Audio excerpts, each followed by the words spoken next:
Welcome to the Wired for Success podcast, your show for ambitious, mission-driven entrepreneurs who want to build million-dollar businesses without sacrificing their health, relationships, or happiness, who understand that in order to build their empire, they need a solid foundation, and that the more they are thriving, the more their business is thriving too. This show brings you the very best from science, self-development, and entrepreneurship to set you up for sustainable success. Hi, I'm Claudia Garbutt, the scientist turned mindset and high-performance coach for entrepreneurs, and I help you get wired for success. Hey everyone, and welcome back to a brand new episode of the Wired for Success podcast, where we talk about all things science, self-development, and entrepreneurship that help you get to that next level of success in your life and business. And today I'm excited to bring you a brand new interview episode. My guest today is podcasting expert, host of the Matched podcast, and founder of Matchmaker FM, James Mulvany. Over the past 15 years, James has built multiple successful internet companies, and I'm looking forward to talk about all things entrepreneurship and podcasting with him today. Welcome, James, and thank you so much for being on my show. Hi, Claudia. How's it going? Yeah, thanks for having me. This is going to be fun. So, James, I read that you never actually had what people traditionally call a job in your life. Yeah. Because you started your first business at the age of 16 when you left school. That's where I would love to hear more about that. So what kind of business did you start? What expectations did you have when you started out? And how did this entire adventure work out for you? Okay, this is funny because suddenly, like, time runs away. You know, you hit 30, and now I'm in my mid-30s, and I'm looking back at it. I'm thinking this was 20 years ago now. I'm like, wow, long time, you know. But it's gone really quick. And yeah, I finished school 2003, and you know, there was obviously kind of like the dot-com boom and then the dot-com crash. So it was kind of around that point where people weren't really starting internet businesses, and they were kind of going a bit out of favor again. And when I was in school, they teach us IT, so they might have taught us like Microsoft Word and Excel and maybe a little bit of Access database, but they didn't really teach you anything that's kind of like appropriate, like in terms of programming or code or design or anything like that. It's really basic stuff. And I hope things have moved on. I think certainly there's been steps towards making it better now for kids. But I was really lucky in that I was just naturally really driven. You know, as a teenager, I spent a lot of time. I was a little bit of a nerdy kid, I'm not going to lie. You know, I was really into go home and sit on my computer, and I taught myself Photoshop. Started teaching myself how to build websites, a bit of HTML back then using Dreamweaver and stuff. Do you remember that?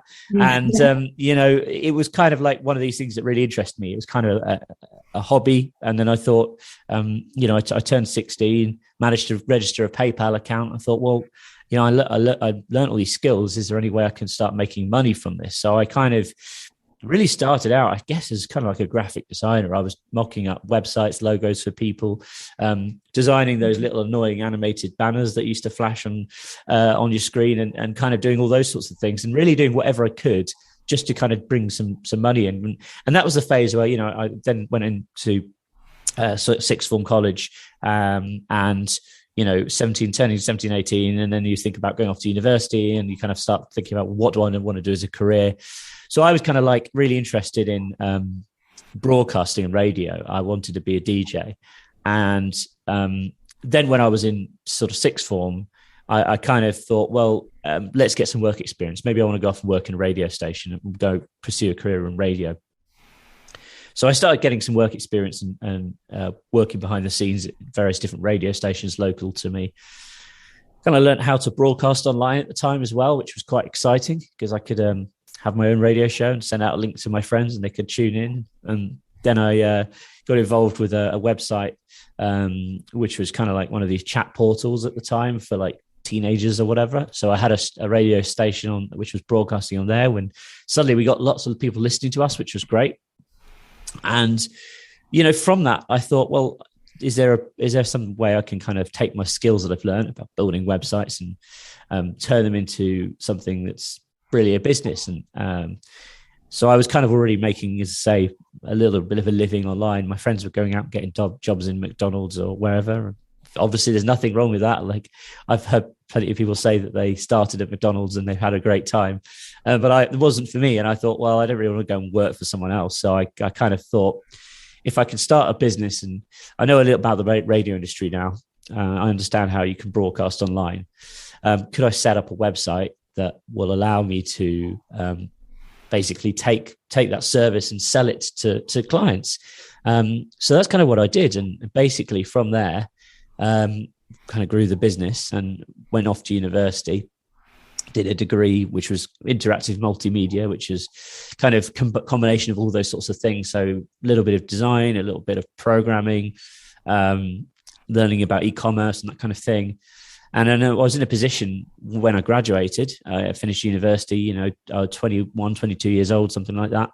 And I didn't have to go off and find a job because the business that I'd started when I was 16, 17, I'd sort of grown into this business that was suddenly, earning me a good living, which was a fantastic position to be in. And, I think the main lesson or the thing I try and talk to people, especially when I'm speaking to younger people, maybe going through college or going through university, is that you will never have that situation where you can afford to make mistakes. Like a lot of people I know will have started businesses since, or even people I knew at the time. When I was 18 and I just started university, like I was in a shared office space, like a business, kind of like a business incubation scheme, but which was run by the university. So I was in with a lot of other people who were just starting businesses as well. And we're in an office together, and they were all in like their mid to late 20s. They'd finished university, they'd gone off, got jobs.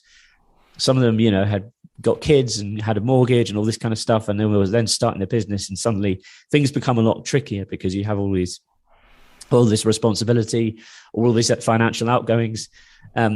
Whereas when you're at university, you don't have any of that, or if you're in college, you don't have any of that. So I think the sooner you can get started, the better. Before I gone on to the kind of starting my radio streaming business, I had a few different things that industries that I attempted to go into. One was like web hosting, hadn't done very well at that. So, there's always the opportunity to fail. And I think if you fail quick and you fail at a young age, and you don't lose lots of money in the process because it's just you, then all you've really got is time. And that's the good thing about being young, is you've got loads of time ahead of you. But when you start getting to like your late 20s or 30s, you start thinking, oh, maybe I haven't got as much time and I need to turn this thing around quicker. And the pressure on you to succeed is greater, I think. So true. Thank you so much for sharing that story. I love that you started with just something that you felt naturally drawn to, something that you were passionate about. Then you acquired the skills that went along with that. And then you turned it into a business, because oftentimes people confuse those steps. Oh, yeah, absolutely. I think being completely honest, when I started out, I was, I set up a website. I knew how to build a good website and kind of write a sort of compelling sales message, I guess. Although, again, I didn't really understand or know a lot about marketing then, and I wasn't really that interested in it either. I was just kind of interested in building something, creating something, I think, and I'm still really passionate about that. But I think now my expertise lies a lot bit more in marketing, kind of communications aspect. But yeah, it was an exciting thing to do, and I think I wouldn't say I was like faking it till I made it, but I certainly was acquiring skills as I went, for sure. Like I when I first started out, I was talking to clients and they had no idea that they were just chatting to some 16, 17-year-old kid on the other end, sat in his bedroom. Like they thought that this was a proper company because, I'd create this website, it looked respectable. And actually back then, this is a long time ago, a lot of websites didn't look great, I'll be completely honest. Sure.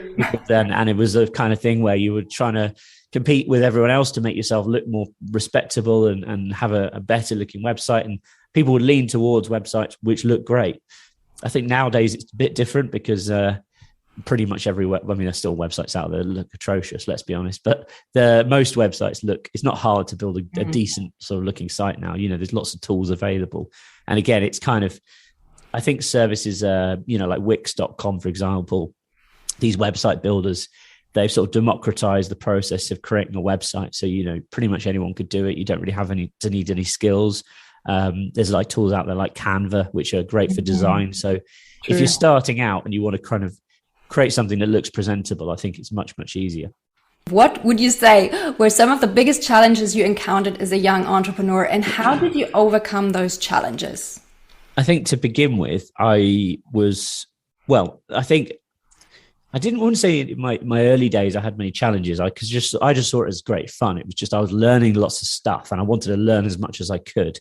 I think the main challenge started, or maybe occurred to me, was when I was finishing university and I was earning a living, and it was just me, and I was really wearing many hats at that stage. I was talking to customers, I was the sales guy, I was the marketing guy, I was the support guy, I was writing the code, I was building these products myself. And so I was kind of just like a jack of all trades, master of none. And also I could never switch off. I didn't have anyone to help me. So the nature of my business was that if something went wrong, while I was trying to take a vacation, for example, which always seemed to happen, by the way, every time I went away. And back then I didn't have iPhones, or you had a smartphone, but it wasn't great and you couldn't get online. So I was in internet cafes, like putting €1 into the machine for an hour and stuff like this. And, you go away and something would catastrophic, a server would crash or something.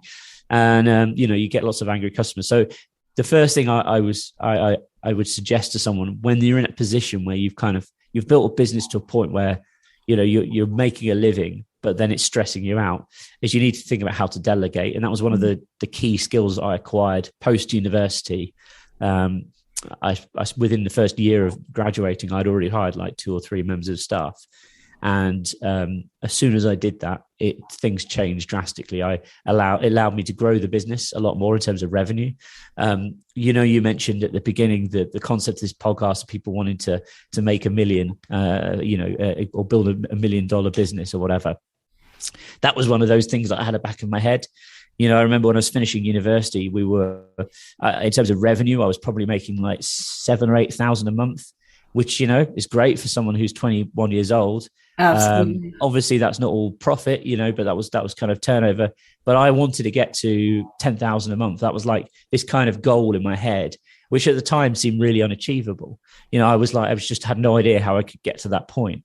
But as soon as I hired staff, I managed to get to that point and far exceed it within the space of the next sort of 6 to 8 months, because I was taking my head out of the stuff that was stressing me out on a day-to-day basis, and kind of looking at the bigger picture. That makes sense. I always like to say that entrepreneurship is kind of like the biggest self-development journey that you can be on, because it forces you to leave your comfort zone, face uncertainty, and embrace change. Something lots of people don't like that. So what else has entrepreneurship taught you about yourself so far? I think the persistence is key. You've got to, sometimes an idea you have is good and you get some early traction. And I certainly think in my early days as an entrepreneur, when I was like in my early to mid 20s, I was going through this phase where I had loads and loads of ideas. So I was constantly coming up with registering different domain names and thinking, like I could do this, or I could do that, or I could do this, when actually just keeping focused on the thing that was working. My main business, which I'd sort of focused on growing while I was at university, would have been I think I wasted probably a good year. Maybe it was just before I finished uni, I don't know. But I remember there was 1 year where I was just like going off on so many different tangents, because I got to a stage where I was making a good living, and I was kind of like, well, like I could start another business, I could do this, or I could go into this industry, or I could build another product to do this. And it was I was trying to diversify too much, but I wasn't really thinking it through in terms of, I would build the product really quickly, but then I wouldn't actually think, how am I going to bring this to market and get customers? So I would say, focus is very important. Just sort of keeping that persistence and focusing on one thing can sometimes be really, really vital in the early days, especially if you start to get some momentum with something. Right. It's so easy to get distracted, right? When you have all these amazing ideas in your head and you just don't know which one to focus on. I mean, if this is the thing, it's I think, you mentioned earlier, passion's important, so there was certainly some of the ideas I had. I think that I thought, oh, these could make me a fortune, but I perhaps wasn't actually that passionate about them, Mm-hmm. Whereas the radio stuff, I didn't think at the time, I didn't see the opportunity that lay ahead. And it turns out that it did turn into, $1 million+ business by the time I was in my mid-20s, because I ended up basically striking a deal at the time with AOL, which obviously is a huge company, and that really sort of turned things around in terms of, it went from a business that was, me and a couple of members of staff to suddenly having a team of like 10, 12 people, and Wow. going onto that trajectory of like hitting that million in revenue very, very quickly. So that was exciting. But then again, I learned from that, because that was one of those deals that was almost too good to be true, and I knew it at the time. It wasn't going to last forever, and of course these things change. And if you're reliant too much on one source of income or one type of client or one deal, and there's lots of businesses out there like this, where they'll have like 2 or 3 big contracts, and if they lose one of those contracts, that's it. The business can kind of really take a hit. You kind of set yourself up to be in a bit of a dangerous position. And I was really reliant on this one deal. So we'd grown really quickly. Suddenly the business was making a lot more money, which was great. I was running around in my mid-20s, thinking, oh, wow, look, I've struck gold here, which is fantastic. And then, of course, the deal went as quick as it came. So like 2.5 years later, they sold that part of the business to another company. They weren't interested in working with us. And of course, then I thought, well, what am I going to do now? Because I've suddenly had this taste of this success, and I've hit this level of what I've realized the potential of the business can be. And it's kind of been like swiped from under my feet. So what's next? How do I recover from this? So that again was in terms of personal development, it was a tough year. I kind of think I was on cloud number 9, and then suddenly just like came crashing back down to earth pretty quickly. Yeah, that's one of those struggles of entrepreneurships, where you have those natural ups and downs, and you just have to learn to roll with the punches and stay flexible and adaptable, right? Yeah. I'd love to talk more about podcasting, because that is something that you and I are both very passionate about. So what made you fall in love with podcasting and the podcasting industry? I mean, it was just a natural progression from radio. I think podcast is just the same as radio. It's just a slightly different format, fundamentally, I've always been really passionate about helping people communicate with their audiences. And I think podcasting is a great medium to do that. It's more intimate than video. It's I think people respond to it and listen for longer. So you have someone's attention span. And I think as a marketer, especially, that's a really powerful tool. You can talk to someone about a topic for 30 minutes and they'll be completely enthralled about it. And it's particularly if you get your format right. We have a production company now called Q Podcasts, and we work with brands. And it's amazing the amount of customers that will approach us, and in the early stage of their creative process, they'll have an idea that we want to use podcasts to communicate with our customers, or they want to use podcasts to communicate with their staff if it's a larger organization. But they won't have really thought through, well, what are we actually going to talk about in the podcast, and what makes the difference between having a good podcast and a bad podcast. So I think having a clear strategy is really, really important. But in terms of where the passion comes from, it's audio as a tool. I think I've always loved audio. The form of audio, as I say, comes from my passion for radio, and it's something that really now anyone could do. You don't have to go out and spend a fortune or hire a big fancy studio to get started. There's lots of equipment available, which is relatively affordable, and you can set yourself up in a corner of your your bedroom or in a spare room or something like that. You can build your own little studio. Look at me, like right now, I'm not in the office. I've been working from home for the last couple of years. Got all the equipment here that I need to produce really good quality content. Yeah, and it's also great for introverts. I don't know if you see yourself as an introvert, but I certainly am an introvert, and it's nice to connect. It's really great to connect. And I totally agree with you about the attention span of podcast listeners, because I see it in myself. Some of my favorite shows are actually long form interviews, and they can go for 2 to 3 hours. And I love listening to the entire episode. I know it's funny, one of these things as well. And quite often, so for example, I used to live in our business is based in Manchester, in the UK, and I used to live in the city centre. So I was like 12-minute walk away from the office. And then COVID hit, and I was in my flat, and I was kind of like, I kind of want to get out of the city, and have a bit more fresh air. And so now I have a commute. So if I want to go to the office, when I go in once or twice a week, normally it can be anywhere from like 20 to 40 minutes, depending on traffic, or if I decide to get the tram in or whatever. So I've certainly found that time is really useful for listening to podcasts. And I think that's the same with a lot of people, right? And what I've noticed, if I'll start listening to an episode, let's say it's longer than 20 minutes long, and then I get into the office, so I'll then quite often pick back up on that episodes, So I'll say, the following week or the following day or whenever, I'll complete that episode. I'll listen to it in two chunks if it's a long episode. But I think there's a lot of people who do the same, because it's kind of, you open your Spotify app, you see the little thing saying, okay, well, you've listened to this much of it, resume, there we go. And off you go. You can kind of just pick back up where you left off. True. And I know it seems like everyone and their mom is starting a podcast right now, but the stats don't really improve that much from what I've seen. So correct me if I'm wrong, but I think that there are still more than 90% of new podcasters who quit within a year. So why do you think that is? And what are some of the biggest mistakes that you see podcasters make? So this is really, really interesting. This is something I feel very strongly about. That you're right.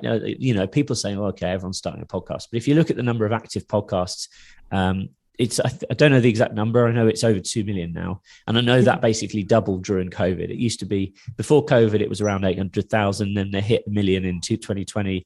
And now it's, I think, maybe 2.5 million, something like that.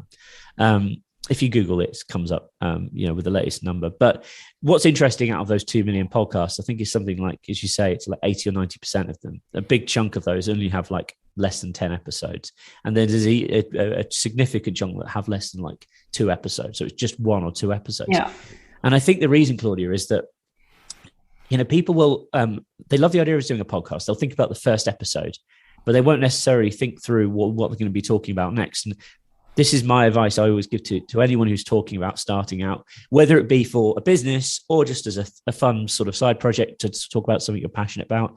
You need to think about your first season as a whole, and try and plan it out, try and map out, okay, well, not just what are you going to be talking about in episode number 1, but, let's say your first, but also don't commit to just say, oh, I'm going to record it every 2 weeks or every week, because that's, again, can be really, really draining, and it requires a lot of time and attention to do that. So I think, commit to doing, say, 8 episodes or 10 episodes in season number 1.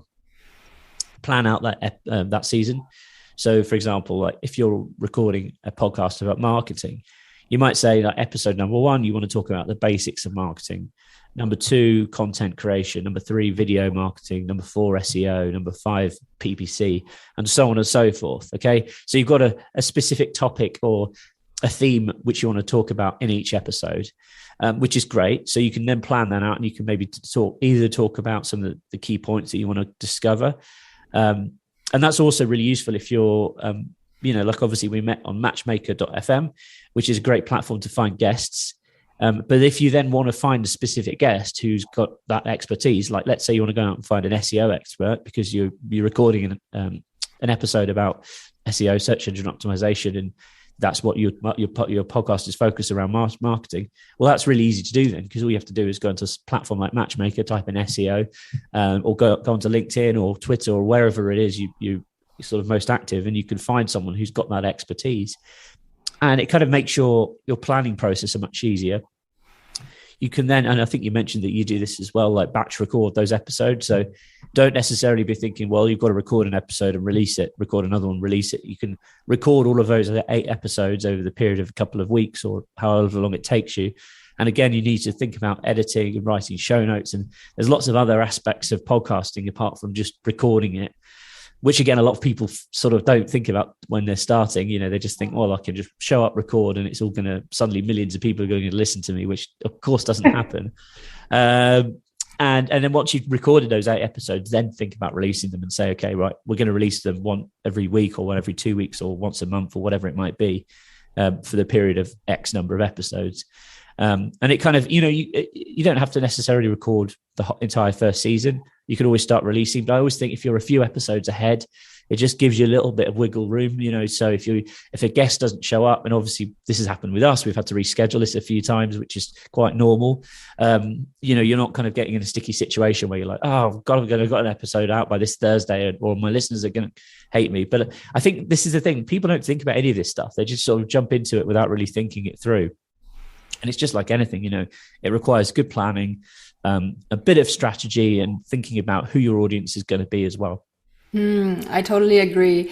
I guess the 5 big mistakes that I see a lot of podcasters make are, number 1, as you said, starting without having a plan at all, like just jumping in and getting started. Number 2, trying to copy someone else's concept that isn't really working for them. Yeah. Number 3, jumping in with the wrong expectations of having this overnight success and then giving up way too early if that doesn't happen.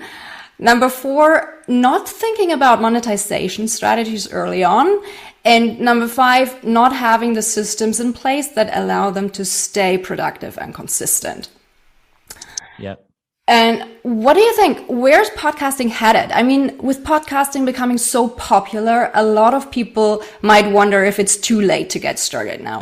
Do you think the industry is going to continue to grow in leaps and bounds as it has done for the past few years? Or what do you think?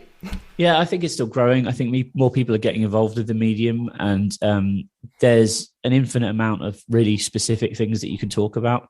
If you think about YouTube and how many videos are on there, have people stopped releasing videos or stopped creating channels? No, it's still growing, isn't it? There's like just an infinite amount of things that you can talk about or stuff that you can do. I think there has been a shift towards like production values in terms of, if you listen to podcasts like 10 years ago, a lot of them were kind of 2 guys sat in the back room, like having a laugh. And I think nowadays people expect it to sound and look better, like they want it to be high quality. So that's something to think about, again, if you're getting started. But it also, there's going to be, more brands taking advantage of podcasting. I still think in the world of marketing and brands, there's only a few that have really woken up to it and the power of it. So it's kind of still growing. And the other thing that this seems to be kind of making a bit of a comeback, because it's not actually new. There's always been video podcasts, right? So the idea of having a podcast, but actually just doing it in video form. And I think the reason they maybe never really took off, or they sort of fell out of favor, was because YouTube came around. And most people will go to YouTube to get their videos, full stop, really. But Apple have now sort of starting to kind of sort of push this idea of doing video podcasts. So it's basically just the same as an audio podcast, but you have video instead. So you'll have them accessible via the podcast app. And as I say, it's not necessarily a new thing. It's just they seem to be making a little bit of a comeback. I saw a stat recently where there's been a lot of new video podcasts started recently. So that's something else to think about. It's quite an interesting idea. But again, I think part of the beauty of podcasts, and I mentioned this before, is that you can listen to them passively. You don't have to be watching them. It's something that you can listen to. You're in the gym or you're commuting to work or whatever it is you're doing. You don't have to necessarily be like paying attention to a screen, which is different to say watching a video series. So I think there's lots of opportunity. But as I said, just have a plan and try and think about your audience. Don't just think about yourself and what you want to talk about, who you're actually going to be reaching and what is it that they want to listen to. True. And I like the idea of using the video as well, because it allows you to just repurpose your content on all those different media platforms out there. I think I completely agree. That's the main argument, and why when we're doing work for clients, if we're producing podcasts for brands, etc., we will record the video normally, whether it's remote like we're doing today, or if it's actually in a studio, we'll always turn up with cameras, or if it's on location. Because you're right, the content can be repurposed. I think the idea of the videos is it's best when it's either on social platforms, so sharing clips on LinkedIn, Facebook, Twitter, etc. TikTok obviously is taken off huge. It'd be interesting to see how they've kind of like started hiring, I believe, someone to work on podcasting within TikTok. So again, there's opportunity there. All the big social media platforms are kind of starting to pay attention to it as well. But then also, if you want to say put content on your website, we always find, like, if we record podcasts and we put videos with our blog articles, it increases the attention span that people are spending on those posts, which can be great for your search rankings and all that kind of thing too. Absolutely. Do you have any other tips for podcasters who want to grow their shows and reach a bigger audience? Yeah, well, I mean, this is a magic question that everyone always asks me, right? And, sure. And everyone always says, James, let me ask you a question. How do I grow my audience, and how do I get 10,000 listeners or 1 million listeners or whatever? As if there's going to be like some magic answer or some sort of secret that I can tell them. And unfortunately, I don't have a simple answer. I think a lot of the points we've already covered is, have a plan, think about who your audience is, think about how you're going to spend time marketing and promoting your show. Just recording it and putting it out there is not necessarily going to bring you a large audience. So you have to think about, well, how can you promote it? And lead on your guests to help you promote your show as well. Obviously, you did a great job of sort of briefing me at the beginning of this before we hit the record, saying, look, once the episode's out, I'll send you over a social media graphic which you can share with your audience. It's the simple things like that will just help you grow the show, because obviously, you can leverage your guest's audience, not just your own audiences too. Or interestingly, if you've got a budget and you're trying to think about really growing your podcast, if you're a brand, perhaps you can actually spend money marketing it. You could either use audio ads, so promoting it on other podcasts. You could obviously run adverts via Facebook and whatnot. But think, and also, of course, if you've got an existing audience, like if you've built a newsletter list, you can post about your podcast on there. If you're writing articles on your blog posts, embed them on there. There's all these different ways that you can funnel traffic to your podcast and get people involved, which doesn't exist. Just don't rely on like Spotify and Apple, etc. Because yes, there's a lot of people looking at podcasts on there, but the discovery, I think, on those platforms still isn't what it should be, or it's not easy to find content as it could be. So you need to try and think about other ways as well. Great tips. Thank you so much for sharing. Now, one thing I'm always curious about. So I've heard some of the big names in podcasting suggest keeping podcasting a hobby for as long as possible and not to think about monetization early on. And while I totally understand where they're coming from, I tend to disagree, because let's be honest, running a successful and value-adding podcast does require you to invest money, time, and a lot of energy. Yeah, absolutely. So when your audience is small and it doesn't grow that fast, it can quickly start to feel like this awkward one-sided love affair where you're the one giving everything while the other one is just not interested at all. And I think that's why a lot of podcasters quit. They simply don't see the return on investment that they were hoping for. So what are your thoughts on that? When do you think people should think about monetizing their shows? And what are some of the monetization strategies that you have seen working really well right now? Well, I think, there are lots of listeners that are willing to pay for content, which is either people will subscribe to listen to stuff for ad-free, or they'll subscribe to get the episode before everyone else, or they'll subscribe to get bonus content. So, using services like Patreon and putting content behind a paywall, that seems to be worked for a lot of podcasters. You could always, as well, if you've got a really specific audience, people always think, oh, if I want to go out and find sponsorship, I need to be getting like the sort of magic number is, I think, like 5,000 downloads an episode to put sort of 30-second spot ads on your podcast. Now, I think a lot of listeners don't really want to be listening to those adverts in the first place. So I think the most effective forms of advertising is when it's host read. So if you've got a sponsor directly and you're promoting them, and consumers respond really well to that form of advertising too, because it kind of doesn't sound like an ad. It sounds like more like a recommendation or a sort of endorsement, I guess.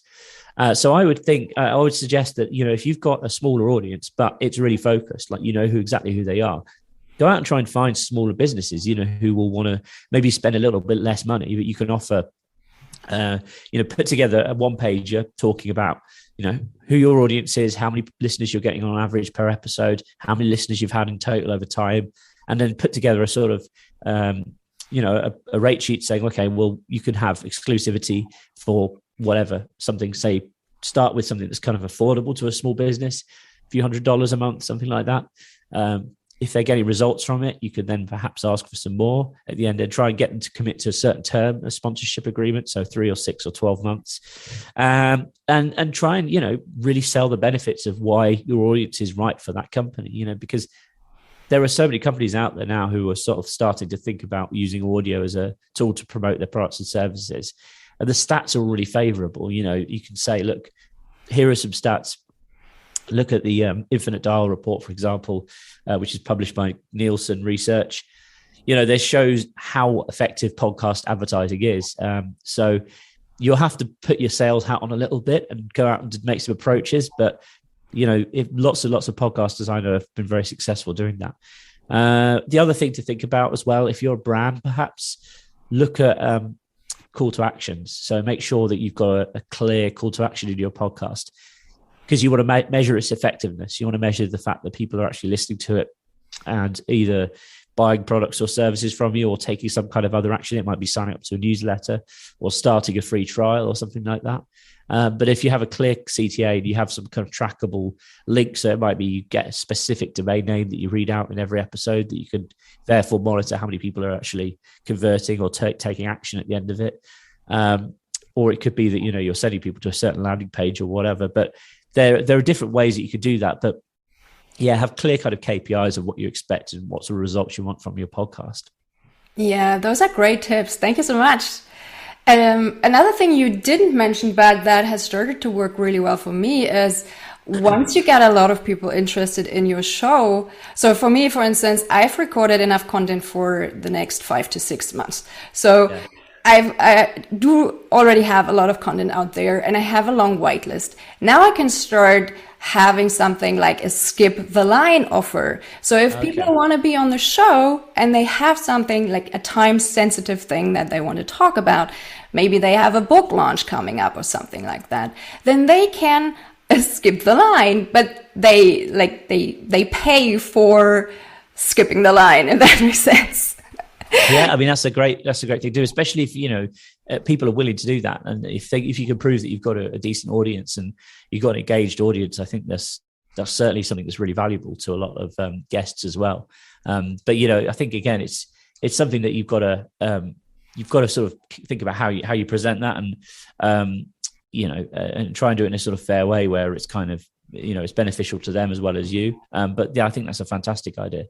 Yeah, and I like it because I'm usually the person who doesn't like to listen to all those ads on the podcast. I know they work, and I prefer them if they are read by the podcast host. That's true. Yeah. But I still like to skip them. So yeah. if I can have another option that helps me keep the podcast ad free, that's awesome. So that's why I like that option so much. So last but not least, where can our listeners find you online if they would like to connect with you? So all of my social links are over on my website. If you go to jamesm.com/connect, that's jamesm.com/connect. You can probably connect with me on LinkedIn. That's where I'm most active. But then I've also got a YouTube channel where I do lots of stuff talking about audio equipment, growing your audience and stuff like that as well. So it's all over on that page. Wonderful. Thank you so much, James, for sharing your tips and insights with us today. I really appreciate it. And it has been a pleasure having you on the show. Thank you, Claudia. Nice to meet you. Nice to meet you too. Take care and talk soon. Bye. Thank you so much for listening to the Wired for Success podcast. I hope you've enjoyed this episode. If you did, please take a sec to rate and review my show or share it with a friend. That way you can support the show and help me reach and support other entrepreneurs like yourself as well. If you would like my help to figure out how you can go from overwhelmed and overworked hustler to empowered and confident leader, check out my website at www.wiredforsuccess.solutions and book a free 20-minute strategy session with me. Can't wait to help you get wired for success. Until next time, take care. Bye.